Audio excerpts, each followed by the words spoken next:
ፍጡነ ውድ ኦርቶዶክሳውያን ታላቅ የምስራች ልንገራችሁ።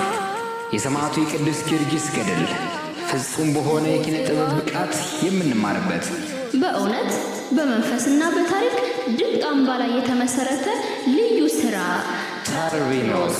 አዎ በማኅበረ ቅዱሳን አዳማ ማዕከል የኪነ ጥበብ ባለሙያዎች ኅብረት የተዘጋጀ አዲስ መንፈሳዊ ቲያትር ተርቢኖስ ለሁለተኛ ጊዜ ታላቅ የእይታ መርሃ ግብር ይዞ መጥቷል። ተርቢኖስ ሰማዕቱ ቅዱስ ጊዮርጊስ ሊይዝ ተልኮ በገድሉ ብርሃን የተማረከው የሮም ጭፍራ አለቃ መንፈሳዊ ጉዞውን በዓይናችሁ ተመልከቱት።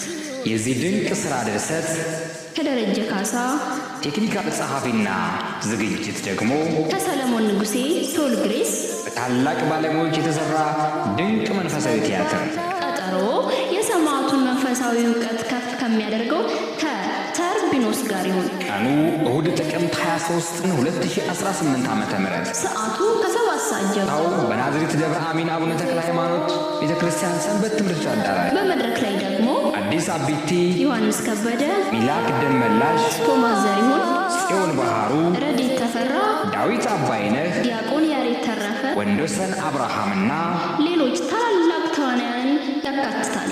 መቅረት አይደለም ማርፈድ ያስቆጫል። ተርቢኖስ የሰማዕትነት ብርሃን በኪነ ጥበብ ልሳን ሲገለጽ ተርቢኖስ